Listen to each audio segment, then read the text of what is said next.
From Studio A in Texas, USA, welcome to the In Wheel Time Car Show, your all things automotive car talk show. Today's 2-hour program all about Mustangs. From the factory guy to collectors to enthusiasts, we got it all. We also have new vehicle reviews of the GMC Sierra pickup and the Ram 1500. We'll also have our weekly Ram Tracks and Jeep Trails features. This week's automotive news, the Mystery Garage, and Conrad's Car Clinic. Those features and more just ahead on another jam-packed 2-hour edition of the In Wheel Time Car Show for Saturday, July the 11th, 2020. Howdy, along with Mike out of this world Mars down there and King Conrad DeLong right over here. I'm Don Armstrong. We're so glad that you could join us today. And we're going to, as I mentioned, we're going to talk about Mustangs. Mustang Mania today. Yeah, it is. Yeah. You know, and I just want to say this right up front that I was the Chevy guy. And I guess the reason being is because Dad had Buicks. So we were GM. You know, there's the Ford people over there, dated a girl, her whole family, they had nothing but Fords. Here's the Armstrong family over here, all GM. And then me, gravitated toward the Chevrolet side of things, worked for a Chevrolet dealer. But, you know, I had some very good friends of mine that were Mustang guys. Oh, yeah, yep. And when the 67, 64 and a half Mustang came out, it was all that. And there was no denying it. We didn't have a Camaro back then. Nope. And so it was all about Mustang. I saw the Mustang at the World's Fair in 1964. And actually, my brother had a 64 Mustang. It was a 6-cylinder. That's okay. But it was a Mustang. I had an uncle, graduated out of college. That was the first car he bought, a 64 and a half Mustang convertible. When the convertibles dropped, he went down and got one. Yeah. So, I mean, that's my kind of history when it comes to Mustangs. So you had a relative. My brother being, obviously a relative of mine, he had a Mustang. You got any Mustang connections? Well, yeah, my best friend when I went through college had a Mustang. He had a 66 notchback Mustang. And when I was in high school, of all things, and this was like 74, one of my friends had a Boss 429. Really? And wrapped it around a tree. And I actually owned 2 Mustangs in my lifetime. One was a 66 289 4-speed that I Beat up. I beat up hard. My guess is you probably beat it really hard. I tell you what. The on-ramp acceleration test. No, I was single, had a hot date with a blonde that night, and I was coming down the main drag on the Showing way to off. her house, showing off. And the high school star football quarterback turned in front of me in his graduation present. Neither one of us and you had T-boned anything him. after I T-boned him hard. So this is pre-Becky? Oh, absolutely. Okay. This is still high school. Okay. Becky wasn't even born yet. I wouldn't go quite that far, but I'm sure she would agree with you at this point. And Don dated Mustang Sally. Thank you, Jeff Zekin, for that. So let's get right to our Mustang Mania, shall we? And right out of the box, we're going to talk to Bill Wagoneck, who is actually an acquaintance of Mr. Mars. We're going to get into that as well. Bill, good morning, and thanks so much for joining us today. We really appreciate it. Good morning, guys. Glad to be here. Yeah, well, thanks so much. And Bill, we understand that not only are you a Mustang guy, but you're a car collector, and within your collection of cars, you own a very special Mustang that, oddly enough, is a connection to Mike Mars, and that's how we got back to you. And I understand from an earlier conversation that you have not seen Mike Mars in how many years? 46 years. Well, it's been a little while. It's just as well. That's all I can say. But part of your collection is a Mustang. But let's talk about car collecting to start off with. And the fact that you have a Mustang in the collection, I think is kind of unique because it's your only Mustang in the collection. Am I correct? It's my only Mustang that I currently own. I've had some Mustangs in my collection over the years, Boss cars and GT500, GT350, and then when my son was in high school, much to the chagrin of all the parents in Plano, I bought him a 95 5-liter, 5-speed, and they all told me that my son was going to kill all the kids, including himself in Plano. And I said, no, that isn't going to happen. I know my son. He loves cars. He collected cars with me all the years, that since he was just a kid. And I understand that your son is involved in this little telecast that you're joining us with right now, as a matter of fact. Yeah, he's a businessman. He's actually a banker, and his wife's a business person. But they both I'm in their study, and they set me up, and they're in charge of IT. Although he did shut the door, so if something happens, I'll have to go get him. But Okay. Well, all the videos that I've got later and pics and all that kind of stuff, that's because of both my daughter-in-law and my son. Thank God. so let's talk about the collection first of all. So give us an idea of you and your automotive background. What's in the collection currently? Currently, as far as Mustangs, is just the one that we'll talk about later. And, Right. Can I talk about for a minute? I want to back up, if you allow me to, and tell you why I became a car collector. Please do. Yes, we'd love to hear that. I grew up in Richland Hills, Texas. I don't know if you all have a clue where Richland Hills is, but it's outside of Fort Worth, and real close to where Green Valley Raceway was. We remember Green Valley Raceway. Yes. Oh, I got a lot of buddies that raced out there. Yep. And anyway, so it was kind of, if you've seen the movie American Graffiti. Yeah. Oh, yeah. Well, I lived American Graffiti. I could have done that. I could have written that show. So you and George Lucas obviously knew each other in a past life. George Lucas should have conferred with me on that movie. But he didn't. So we had a little Dairy Queen there. It wasn't a Dairy Queen as far as corporate Dairy Queen. It was just a mom and pop shop. We all went round in circles, and there was 409 Chevrolets, and there was, some of the hot rod 3 windows, and buddy of mine became a AA fuel digger driver, Chip Woodall. He had a 40 Ford with a small block. Anyway, it's a lot of fast cars. And I drove a 52 Ford Council. Now, there isn't anybody on this program, probably anybody listening to the show, knows what a 52 Ford Council is. But it was a car that came out of, it was Ford made it for the Brits. And it was a four-banger 3-speed. Did have leather interior, so I was proud of that. Uptown. But anyway, so real quickly, so I went off to college, and I said, if I ever get out of college, all those cars that were in Richland Hills and all that were racing, all my buddies, I'm going to get me some of those. And that's what started me car collecting. Okay, so let's talk about what you got there today. Obviously, you've gone through several iterations of a car collection, so what do you currently have? Yeah, the only thing I've got left now, I have many, I think I was talking with Michael, I had a lot of vets over the years, which is another subject for another day based on your program. But all I've got now is a Shelby GT350, and then I've got a 75 Corvette, which I just resurrected here, I got to show you this. Anyway, that car, bought it from A.J. Foyt. Oh, A.J. Foyt Chevrolet here in town on Post Oak. Absolutely. Yeah. And my wife had a 68, and I bought that for her, and then I traded it one night, and she was reading a book on the couch, and she said, where are you going? I said, I'm going to get you a new Corvette. And I bought that 75. We still have that 75. Oh, my gosh. It's an original owner car. Yeah, it's got Rare. 40, I think I'm not lying, but a big ride, about 44,000 miles on it. Sweet. As soon as I bought it, 1 year later, she got pregnant, and I just put that car up. Yeah. It's kind of hard to get in it and out of it, yeah. Yeah, one of the friends of the show we have here, Randy Shannon, he has a bought new 69 Mustang Mach 1 that he still owns and still takes out in shows. That's great. Well, it's good to know that there's still a few of us. So what is your everyday driver, Bill? I drive an E-Class Mercedes. Uh-huh. You like that? I love it. I've had a lot of Mercedes, I guess. I shouldn't put it that way, but I'm a diesel freak. So in the early days when you had diesel Mercedes, I bought them all. The old 300D. Oh, yeah. Three Ds. My dad was a conservative German he ran airlines. And but he was so dang good. He had a 220 diesel Mercedes. It was 4-speed, 220 diesel, and if you gassed it, it'd back up on you.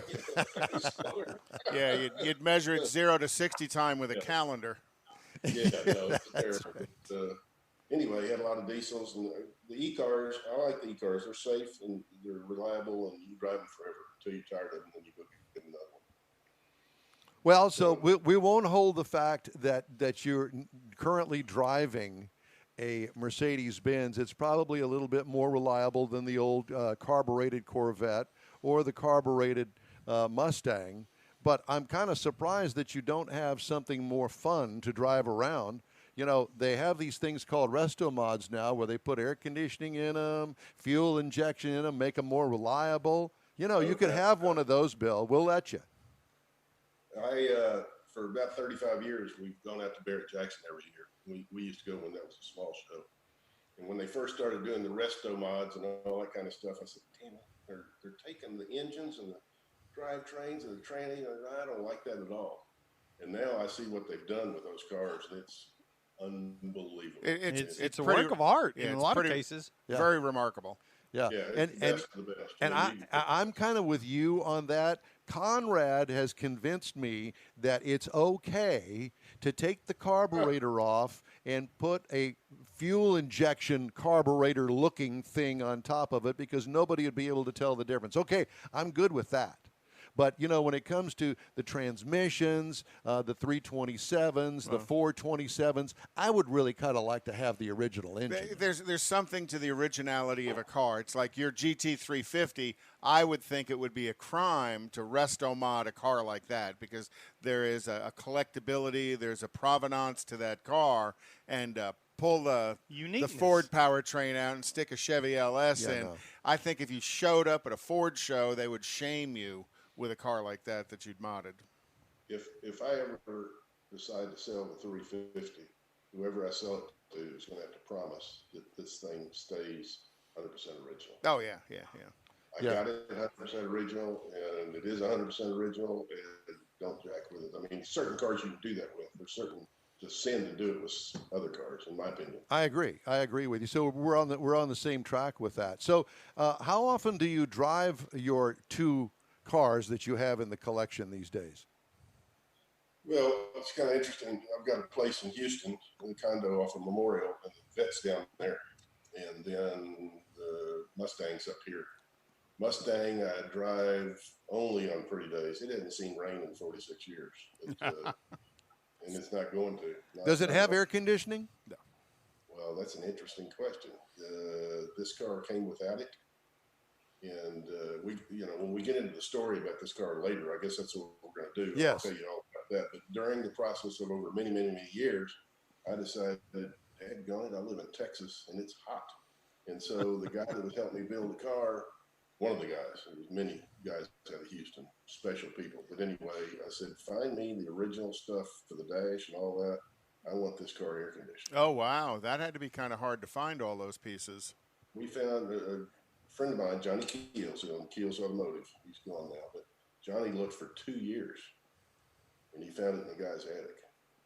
So all that's on the car, and it's got a modern day compressor. So do you take it out to some of the car meets up there as well?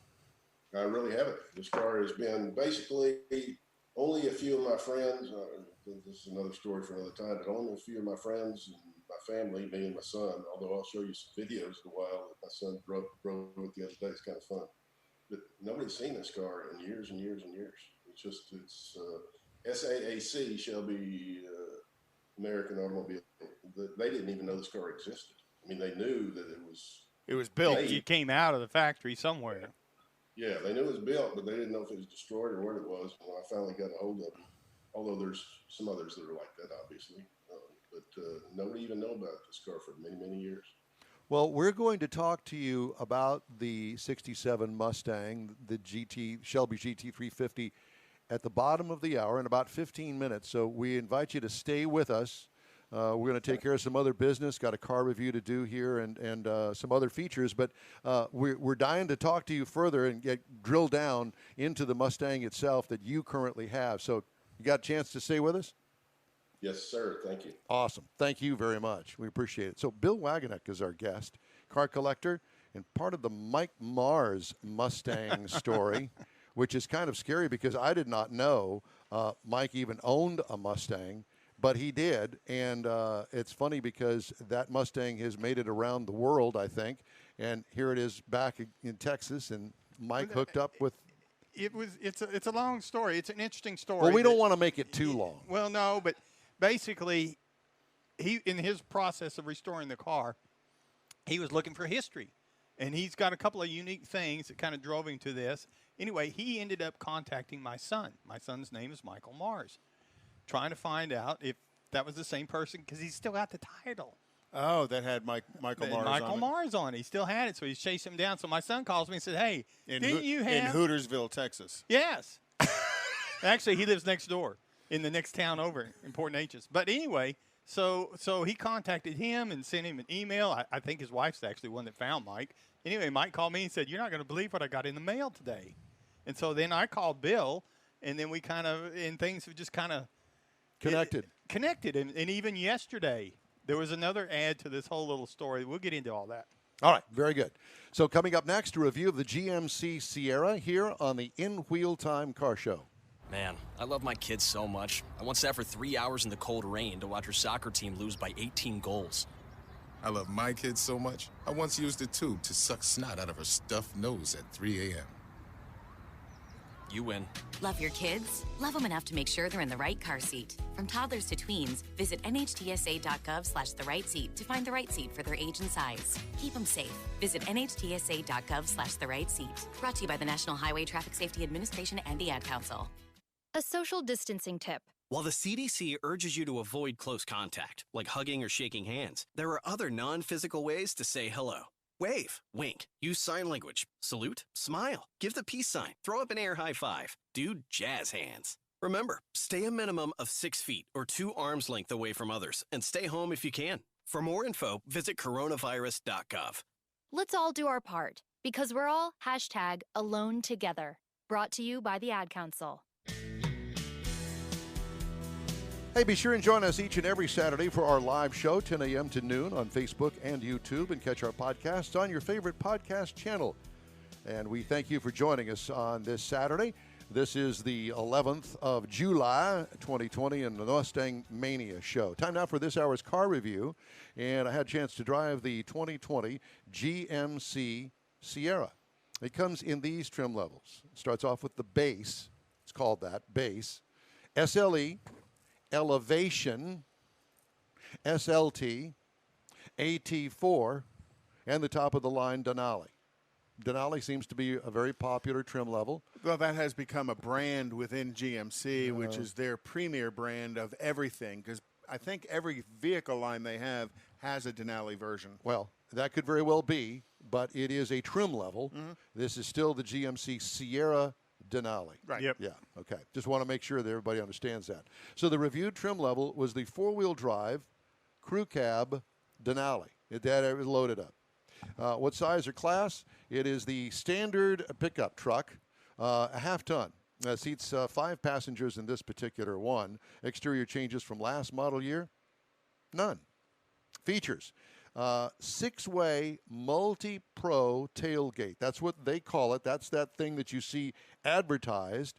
It is the bomb, and it is only available on the upper trim levels of the GMC Sierra. Correct. It's not available on the sister Chevrolet version. That's correct. Now, this particular truck had the Carbon Pro bed. Trying to take some weight out of the vehicle, I'm sure. Yep.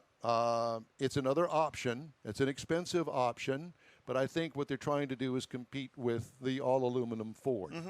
And it's carbon fiber. Well, there's the uniqueness of it being carbon fiber, and then there's the benefit of it being lighter weight. Right. It has a big, huge GMC grill. If you could get the grill any bigger, it would encompass the headlights, the parking lights. It would encompass the entire front end. Well, it's as close to that as you can get. But it's got a truck look to it.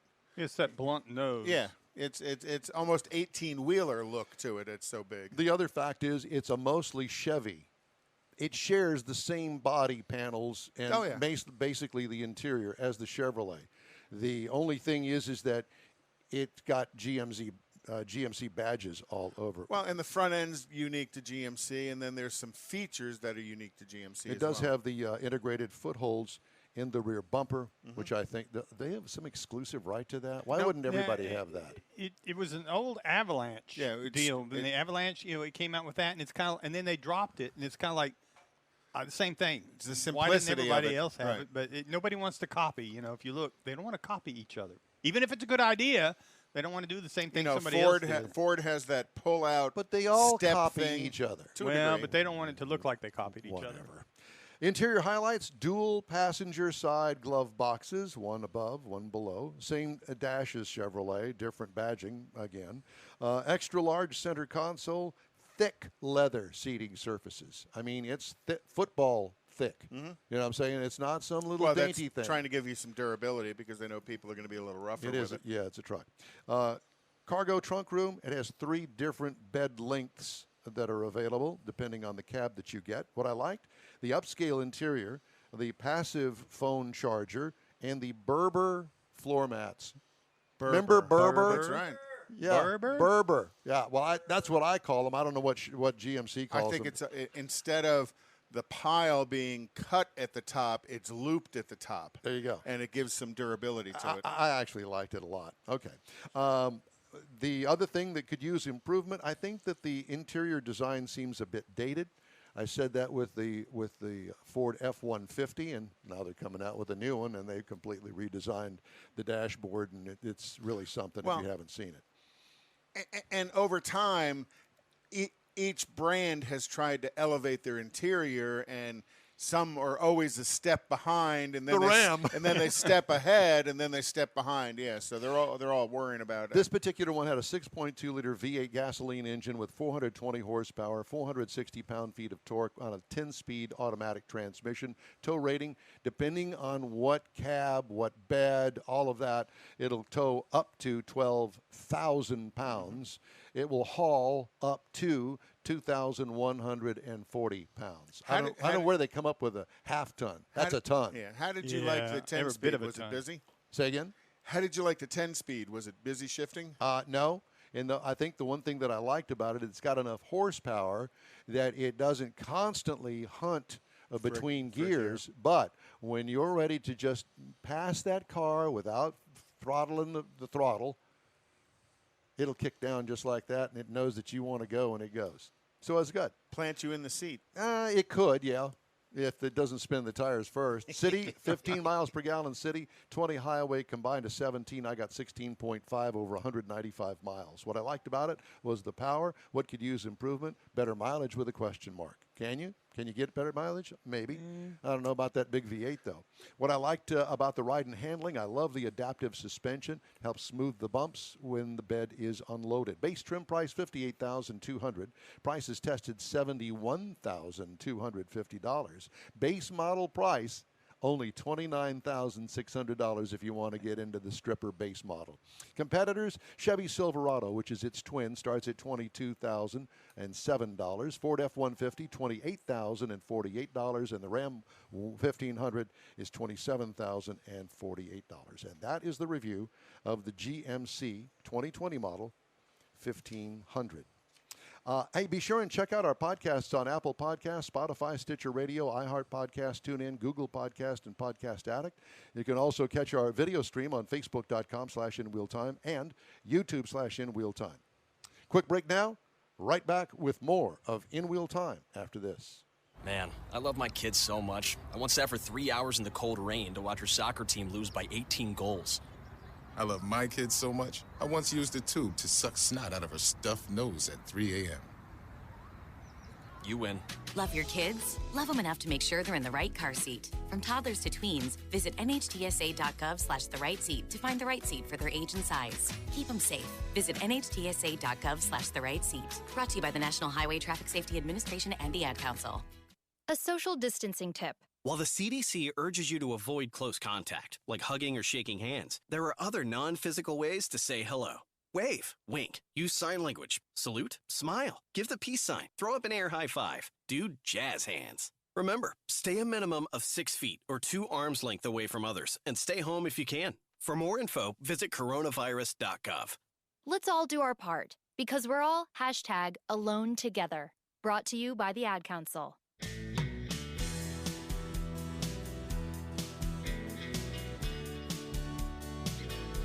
If you're thinking to yourself, wait a minute, didn't I just hear that?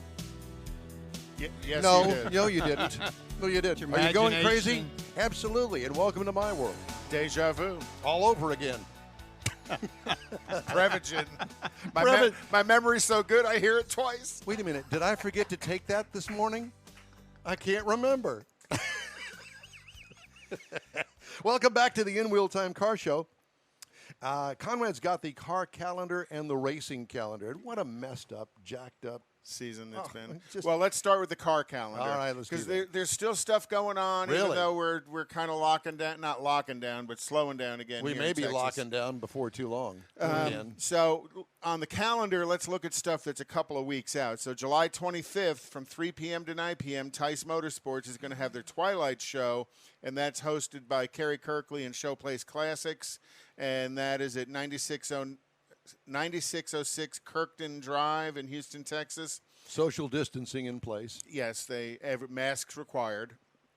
On Saturday, July 25th as well, starting at 4 p.m. is the Galveston Cherry Hill Cruise, and they are going to meet up at the Buc-ee's in Katy at 4 p.m.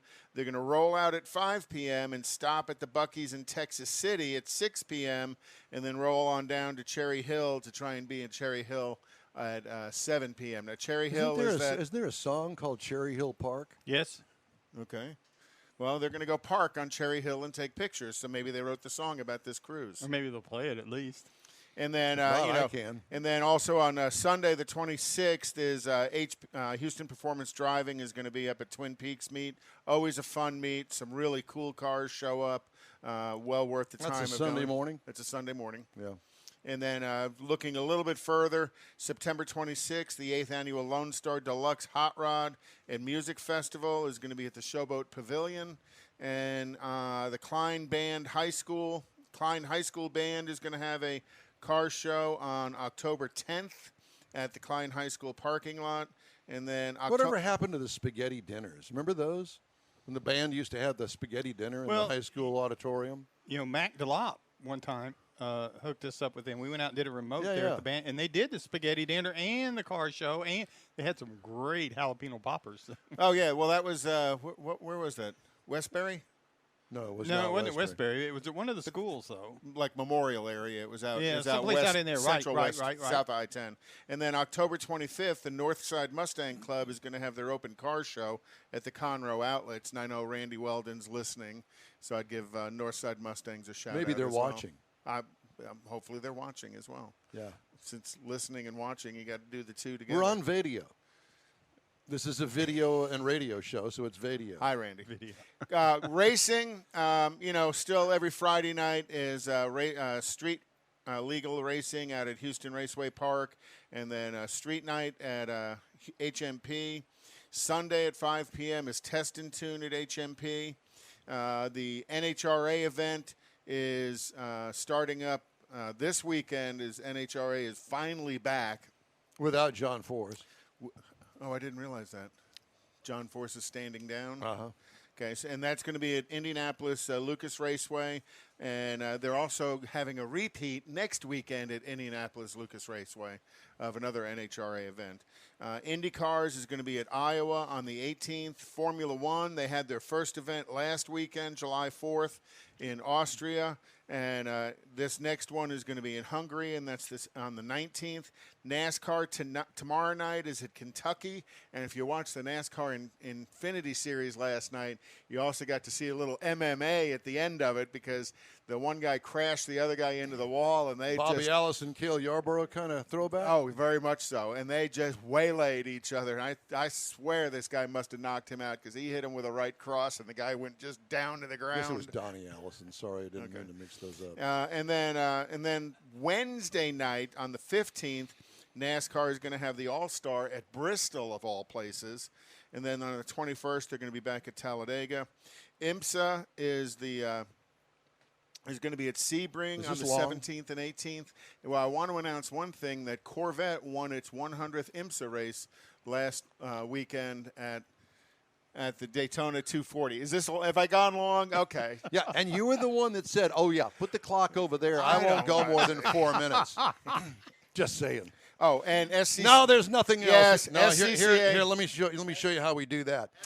So we'd like to share your car stuff with everybody. All you need to do is send it to info@inwheeltime.com and through the In Wheel Time Facebook page. Up next on the In Wheel Time Car Show, we revisit with Bill Wagonek and the Mike Mars Shelby 67 story, the one that got away. Stay with us.